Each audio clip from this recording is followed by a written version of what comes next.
Então vamos lá, pessoal. Segunda parte da nossa aula, eu vou falar sobre oceanos e mares. Ah, tem diferença, Saulo? Existe. Basicamente, o mar vai ser aquele que está mais perto possível da costa, ou seja, a costa litorânea. Esse que está mais perto é chamado de mar. O que está mais afastado é chamado do quê? É chamado de oceano. Além disso, além da localização deles, vai diferenciar em relação ao quê? À profundidade. Um oceano vai ter uma profundidade maior quando comparado com o mar. O que mais? Também em relação à salinidade, a quantidade de sal.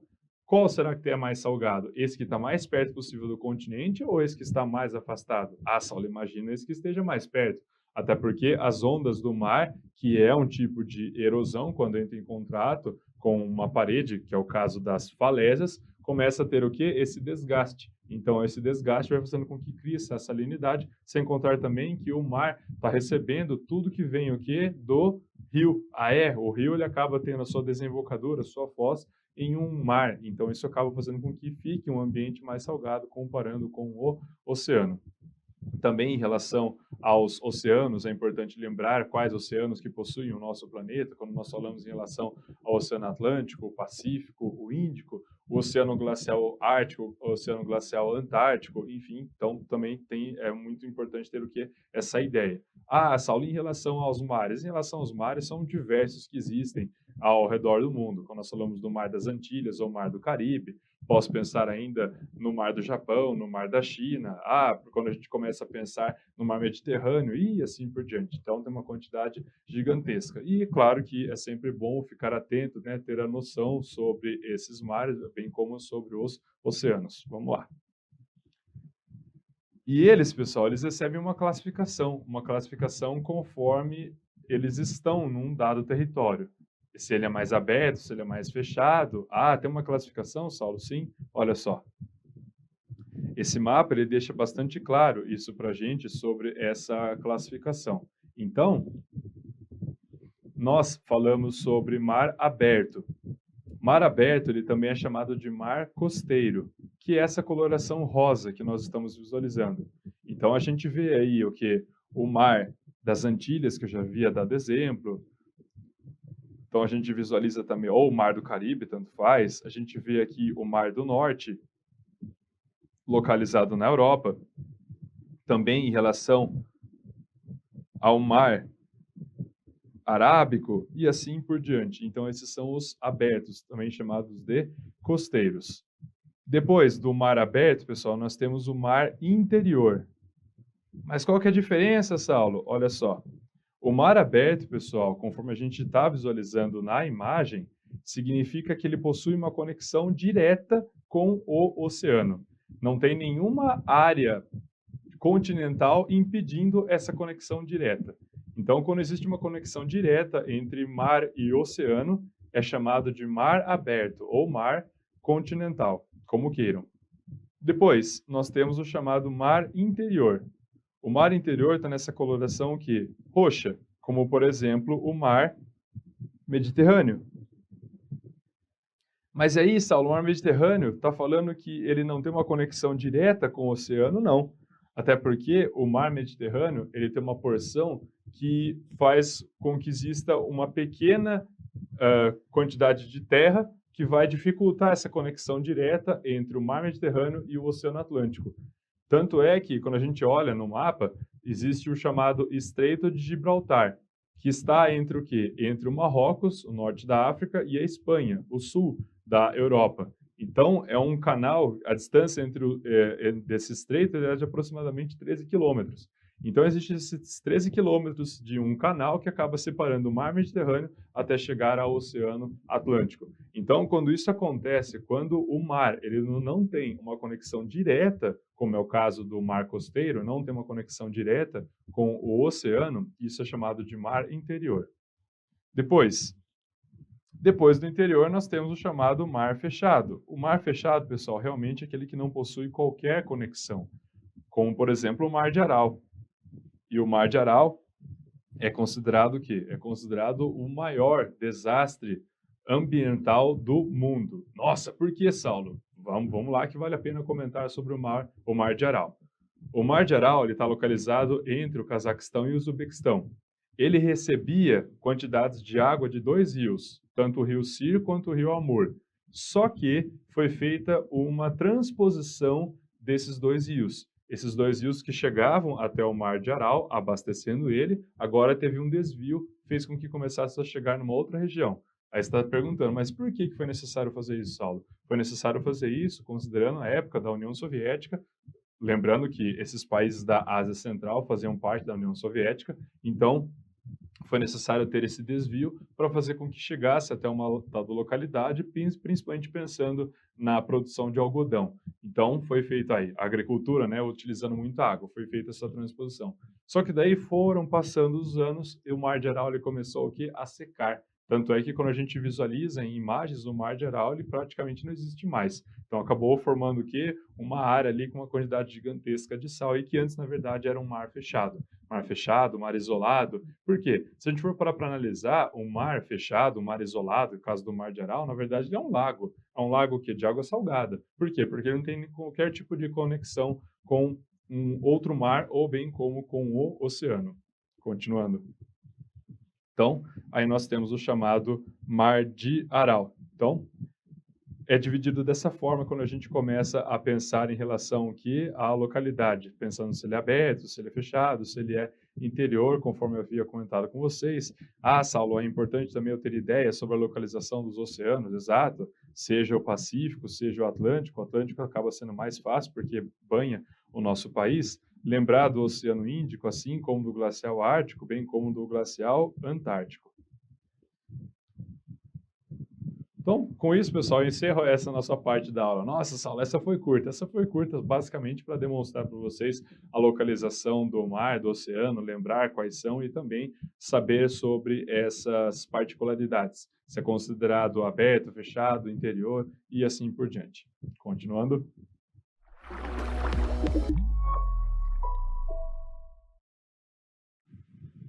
Agora sim, dando início à nossa terceira parte da aula, eu vou falar sobre o litoral brasileiro. Ah, Saulo, então agora você vai ser bem específico, sim, falar sobre o litoral brasileiro. Então, considerando o litoral brasileiro, conforme a gente viu, ele está o quê? Tem uma conexão direta com o Oceano Atlântico. Ah, é verdade, Saulo, a costa ela está voltada para o Atlântico, não existe qualquer tipo de impedimento. Tem uma ilha ou outra no Atlântico, mas isso nem pode ser considerado um impedimento, exatamente. Então, existe essa conexão. Quando a gente começa a pensar em relação ao litoral brasileiro, ele também é dividido em áreas que eu vou demonstrar para vocês agora e também falar um pouco sobre essas áreas que ele acaba existindo essa divisão. Olha só. Bem, antes de falar sobre as divisões, é importante salientar o quê? As correntes marítimas que atuam no nosso país. Ah, é, Saulo? Sim. No caso, é importante lembrar que, de longe, a maior atuação que temos é de uma corrente marítima quente, a chamada corrente marítima brasileira. Ela atua na maior parte do nosso litoral, mas ela não é a única. É importante lembrar que também existe a atuação de uma corrente marítima fria, que ela atinge principalmente o estado do Rio Grande do Sul e Santa Catarina. Principalmente, até pode atingir Paraná, até São Paulo, dependendo da situação, mas é mais difícil. Realmente fica mais preso a esses dois estados da federação que estão mais ao sul do nosso país. Enfim, que é a chamada corrente marítima das Malvinas, também chamada de corrente marítima de Falkland. Então, são essas que acabam atuando no nosso país. Aí, Saulo, pensando nessas que são frias, a consequência é o fato de elas começarem a levar os micro-organismos que estão numa profundidade maior até a superfície, o chamado plâncton, zooplâncton, fitoplâncton, exatamente conforme eu já havia comentado com vocês na aula sobre climatologia. Olha só. E também a água mais quente ela contribui com a facilidade, na realidade, da formação das nuvens. Então, na atuação no nosso país, nós temos a chamada corrente sul-equatorial. E a corrente sul-equatorial ela se divide em duas. Ela se divide em corrente das Guianas, que atinge mais o norte e o nordeste do nosso país, e também a corrente do Brasil, que atinge o nordeste e atinge o sudeste e até o sul do nosso país. E conforme vocês estão visualizando aí o desenho, a corrente das Falklands, que atinge mais o sul, principalmente Rio Grande do Sul e Santa Catarina, também chamada de corrente das Malvinas. Depois, aí sim, quando nós falamos da divisão do nosso território. O litoral, brasileiro, ele pode ser dividido conforme vocês estão visualizando. Ele é dividido em setentrional, lembrando que setentrional é sinônimo de norte, oriental, que eu posso tratar como sinônimo de leste, e meridional, que eu posso tratar como sinônimo de sul. Então, vamos lá, falar um pouco sobre essas faixas que estão sendo demonstradas aí. Começando pelo setentrional. O que a gente fala sobre o setentrional? Estende-se desde o Cabo Orange até o Cabo São Roque, Rio Grande do Norte. Ah, Saulo, pensando em relação a esse cabo, seria o quê? Uma extensão. Você mostrou isso para a gente na aula passada sobre relevo, falando sobre, dando exemplo sobre cabo, promontório, falou ainda em relação à península. Exatamente. A diferença vai estar no quê? Vai estar no tamanho. Então, o cabo, vou pensar o quê? Numa pequena porção de terra que tem essa quantidade para fora, vamos falar assim, do continente. Possui a mais larga plataforma continental na costa. Plataforma continental é o quê? É a área que vai fazer a conexão do continente com o oceano. Haja vista que recebe muitos sedimentos dos rios volumosos. Exato, estamos falando aí de uma área que tem a foz do rio Amazonas. Esse trecho apresenta várias lagoas costeiras, dunas e manguezais. Lembrando que duna, pessoal, não é um deserto, muito cuidado, já havia alertado vocês em relação a isso. Dunas, vou pensar no quê? Numa concentração de areia, a diferença vai ser o quê? Que a duna está numa topografia mais elevada, só isso. Manguezais, Saulo, você falou de mangue na aula 02, vegetação. Há ilhas fluvio-litorânea, também chamada de fluvio-marítima, tais como Marajó, no caso do estado do Pará, e São Luís, no estado do Maranhão, esse que recebe o nome. Então, uma ilha fluvio-litorânea. O que significa isso? O flúvio do que? De fluvial, que estou falando de rio. Então, é uma ilha que ela tem o que? A presença de rio e também tem a presença de mar. Aí ele recebe esse nome, ilha fluvio-litorânea. Então, pensando em relação a São Luís. Lembrando que no nosso país existem 3 capitais que são consideradas ilhas. Saulo, sim, São Luís, no Maranhão, quando nós falamos em Vitória, no Espírito Santo, e Florianópolis, em Santa Catarina. Depois, oriental, do Cabo São Roque até o Cabo de São Tomé, Rio de Janeiro. Apresenta a plataforma continental estreita, possui extensas barreiras ou recifes de rochas e corais. Há também ilha fluvio-marítima, que é o caso do Espírito Santo, em Vitória, conforme eu já havia adiantado na realidade. E, por último, nós temos o que? O meridional, desde o Cabo de São Tomé até o Rio Chuí. A plataforma continental é mais larga comparada ao litoral oriental, mas não é mais larga comparada ao setentrional. Existem baías, lagos, costeiros e ilhas com destaque para Florianópolis. O que é baía mesmo, pessoal? Saulo, você havia comentado também na aula passada, quando você estava falando sobre a geomorfologia litorânea. Exato, aula passada, aula 03, sobre relevo. Comentei com vocês que a baía é o que? É uma reentrância. Então, vou ter uma quantidade de águas tendo em contato com o continente e o continente vai ter essa formação o quê? De arco. Então, quando isso acontece, isso é chamado de baía. Comentei com vocês também que existem diferentes tamanhos. O saco, ele vai ser esse arco que é menor, a baía vai ser um arco médio e tem o golfo também. O golfo vai ser o quê? Esse arco, essa reentrância, o quê? Muito maior. Exatamente. Depois, nós falamos também em relação ao quê? Aos limites marítimos. Os limites marítimos, exato, conforme vocês estão vendo. Então, o que está escrito em branco aí para a gente apresenta a plataforma. Aí nós temos as chamadas águas interiores. Então, nessas águas interiores, nós temos também a linha de base. Aí, a partir disso, começa o quê? Começa a ir cada vez mais afastado do continente.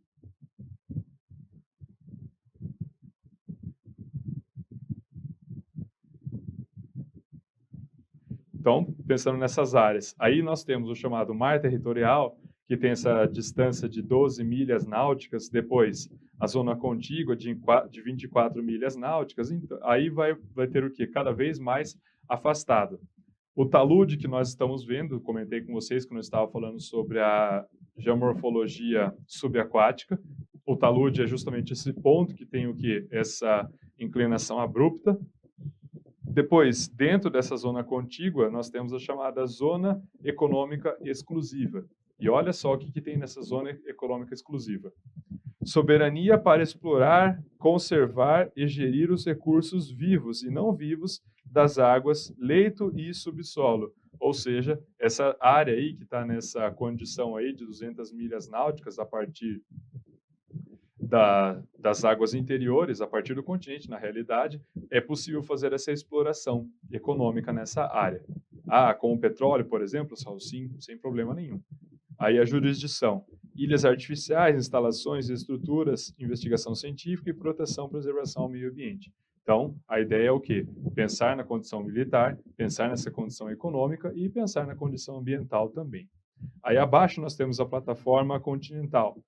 A soberania para efeitos de exploração e aproveitamento dos seus recursos minerais, não vivos do leito e subsolo, mais espécies sedentárias. Então, acaba tendo o quê? Essa mesma conotação quando a gente compara com a zona econômica exclusiva. E depois nós temos o chamado alto mar. O alto mar realmente é quando a gente fala sobre águas internacionais, ou seja, uma região que o Brasil já não vai ter mais jurisdição em cima dela. Aí é o patrimônio da humanidade, como escrito. Então vamos lá. Tem o mar territorial. A partir da costa até cerca de 20 quilômetros. Aí está marcado 12 milhas náuticas. Então 12 milhas náuticas representam 20 quilômetros. Fica mais fácil para nós brasileiros entendermos essa unidade de medida quilômetros do que milhas náuticas. Milhas náuticas não estamos acostumados. Nessa área, a exploração econômica é do Brasil. Então, nessa área de mar territorial. Depois, a zona contígua. Dos 20 quilômetros do limite do mar territorial até aproximadamente 40 quilômetros em direção ao oceano. Nessa área, nosso país tem poder de fiscalização aduaneira, ambiental e de imigração. O que é fiscalização aduaneira, Saulo? É quando existe esse comércio internacional. É necessário fazer com que tenha essa fiscalização, esse tipo de fiscalização. C. A zona econômica exclusiva. Dos 20 quilômetros do limite do mar territorial até aproximadamente 370 quilômetros em direção ao acesso de outros governos, se outros governos se interessarem em fazer investigações científicas ou treinamentos militares. Será necessário pedir autorização para o governo brasileiro. Plataforma continental jurídica, área reivindicada internacionalmente. A Convenção das Nações Unidas sobre o Direito do Mar permite o prolongamento da zona econômica exclusiva para 650 quilômetros. Em 2007, a ONU aprovou o prolongamento parcial da zona econômica exclusiva do Brasil, ou seja, desde 2007, o Brasil pode ultrapassar um pouco esses 370 quilômetros, que é da zona econômica exclusiva. Depois, ainda falando sobre o nosso litoral, comentar com vocês sobre as chamadas ilhas oceânicas. Saulo, você até chegou a comentar rapidamente sobre essas ilhas oceânicas, sobre, no caso, o arquipélago de Fernando de Noronha, quando você estava falando sobre fuso horário, que são as localidades no nosso país que possuem o horário mais adiantado. Exatamente. Então, vamos comentar um pouco sobre elas. Olha só.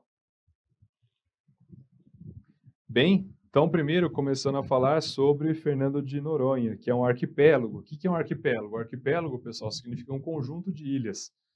Então, possui ilhas e ilhotas. Ilhota é uma ilha pequena. Apesar de pertencer ao estado de Pernambuco, esse arquipélago está mais próximo do Rio Grande do Norte, em torno de 350 quilômetros de distância. Aproximadamente 70% do arquipélago é área de proteção ambiental. Cerca de 3 mil pessoas vivem em Fernando de Noronha e a principal atividade econômica é o turismo, ou seja, uma ilha de 3 mil pessoas, o restante disso diz respeito aos turistas. Depois, nós falamos ainda em relação à ilha Trindade e Martim Vaz. Pertence ao estado do Espírito Santo e está a cerca de 1.000 quilômetros desse. Devido à riqueza da fauna, sobretudo por causa das aves migratórias, esse arquipélago é considerado um patrimônio ambiental. Há uma base oceanográfica mantida pela Marinha.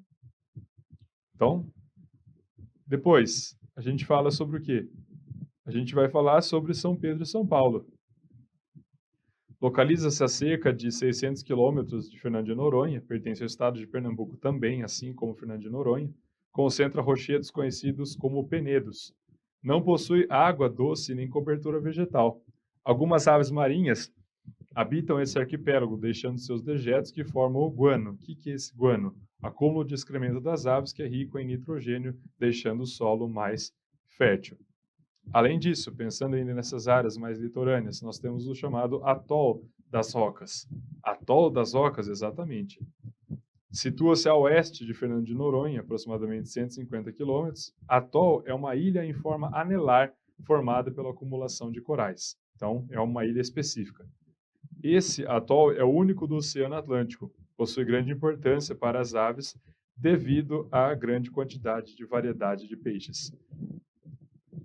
No caso, vocês estão visualizando essa imagem também à esquerda, além de mostrar para a gente a localização desses trechos considerados ilhas e arquipélagos, também é importante falar sobre a chamada Amazônia Azul.